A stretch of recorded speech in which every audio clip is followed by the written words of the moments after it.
MSc mathematics lecturer sports مین اور انجام ڈاکو، آخر غلطی کہاں ہوئی؟ کتابوں میں الجھا ہوا دماغ، میدانوں میں دوڑتا ہوا جسم، پھر بھی بندوق اٹھائی، ایسا کیوں ہوا؟ یہ انتہائی تلخ حقیقت ہے ہمارے معاشرے کی، اور اس پر بات کرنا انتہائی ضروری ہے۔ دیکھیں کہ ریسنٹلی ایک شہر کا ایک واقعہ ہے کہ ایک لڑکا جو ڈاکو تھا، یقیناً ڈاکو کا جو انجام آج کل ہو رہا ہے آپ سب کے سامنے ہے، اور وہ بھی اپنے انجام کو پہنچا۔ اس کے بعد جو انفارمیشن سامنے آئی اس سے معلوم ہوا کہ وہ انتہائی پڑھا لکھا آدمی تھا، MSc میتھمیٹکس تھا، ایک پرائیویٹ کالج میں لیکچرر تھا، اور انتہائی شاندار سپورٹس مین تھا۔ پھر بھی وہ ڈاکو بنا اور اپنے انجام کو پہنچا۔ یہاں کئی وجوہات ہو سکتی ہیں۔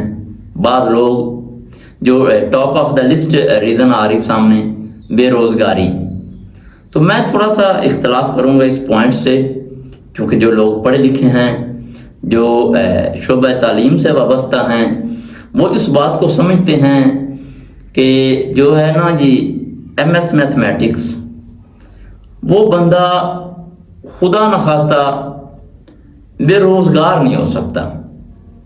انتہائی اچھا سبجیکٹ ہے اگر آپ کی ٹیچنگ پریکٹس اچھی ہے، اور جیسا کہ وہ لیکچرار تھا تو یہ ایک ایسا سبجیکٹ ہے جو آپ کو اچھا پے کرتا ہے۔ مارننگ میں بھی لوگ اچھا معاوضہ لیتے ہیں اس سبجیکٹ سے، اور ایوننگ میں اچھی خاصی جو اکیڈمیز ہیں، ہوم ٹیوشنز ہیں، کوچنگ کلاسز ہیں، بہت کچھ، مطلب بے روزگاری والی بات نہیں ہو سکتی۔ لازمی نہیں کہ انسان کے پاس گورنمنٹ جاب ہی ہو۔ دیکھیں معاشرے میں سروائیو کرنا ہے تو رزق حلال کمانا ہے۔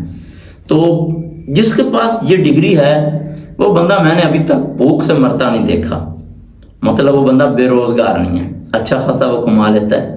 اب اس کے بعد جو فیکٹرز ہیں وہ میں پہلے بھی کافی اس پوائنٹ پہ زور دیتا ہوں کہ جو والدین ہیں وہ کہیں نہ کہیں تربیت میں کمی چھوڑ دیتے ہیں، اپنی اولاد کی تربیت میں کہیں نہ کہیں والدین کمی چھوڑ دیتے ہیں۔ ایک فیکٹر تو یہ ہو سکتا ہے، لیکن وہ چونکہ نوجوان تھا، والدین نے تربیت کرنی ہے بچپن میں، پھر بھی تربیت کا یہ پروسیجر ہے جو بہت طویل ہے، جو جب اولاد جوان ہو جاتی ہے تب بھی والدین کی زیر نگرانی رہنا چاہیے۔ تو اس کے بعد جو انتہائی الارمنگ سچویشن ہے نا، وہ میں آپ کو بتا دوں، وہ ہے بری کمپنی، بری صحبت۔ جب انسان برے دوستوں میں بیٹھنا اٹھنا شروع کر دیتا ہے، پھر وہ کتنا بھی کوالیفائڈ کیوں نہ ہو، جتنی بھی ہیوی ڈگری اس کے پاس ہو، وہ کسی ادارے میں پڑھاتا ہو، وہ کسی مدرسے میں پڑھاتا ہو، خدا نہ خواستہ اگر اس کو بری کمپنی مل گئی، برے دوست مل گئے، نشہ کرنے والے دوست مل گئے، چور ڈاکوس کے دوست بن گئے، تو وہ ساری ڈگریاں ردی کی ٹوکری میں چلی جائیں گی۔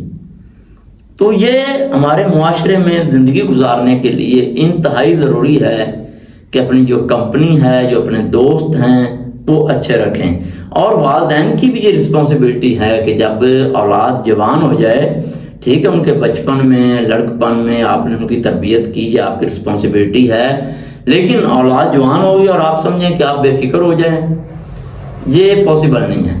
اولاد کے جوان ہونے کے بعد تو بہت زیادہ ذمہ داری ہے والدین پر کہ اپنی اولاد پر نظر رکھیں کہ وہ کیسے دوستوں میں بیٹھتے اٹھتے ہیں، ان کی جو کمپنی ہے وہ کوئی نشے کے عادی تو نہیں ہے، کوئی چور تو نہیں ہے، کوئی ڈکیت تو نہیں ہے، یا کسی قسم کا کوئی مجرم آدمی تو نہیں ہے۔ تو یہ اولاد کی تربیت کے حوالے سے والدین پہ انتہائی اہم ذمہ داری ہے کہ وہ اپنی اولاد کے بڑا ہونے پر بھی ان پہ نظر رکھیں کہ وہ کیسی کمپنی اڈاپٹ کرتے ہیں۔ اب اصل سوال یہ نہیں کہ وہ ڈاکو کیوں بنا یا وہ اپنے انجام کو کیوں پہنچا، اصل سوال یہ ہے کہ ہم اپنے ارد گرد ایسے کتنے نوجوان ضائع ہوتے دیکھ رہے ہیں۔ یہ ہماری ذمہ داری ہے کہ اگر ہمارے گاؤں، محلے یا ہمارے ارد گرد کوئی ایسا نوجوان کسی بری صحبت میں آنا جانا شروع کرتا ہے تو جو پڑھے لکھے لوگ ہیں معاشرے کے، جو بزرگ ہیں، جو سمجھدار لوگ ہیں، ان کو چاہیے کہ وہ اس کو سمجھائے۔ کسی کی اولاد کو اگر آج آپ اپنی اولاد سمجھ کر برے راستے سے بچاتے ہیں تو یہ بھی آپ کا صدقہ ہے، اس کا بھی اللہ تعالیٰ آپ کو اجر عطا فرمائے گا۔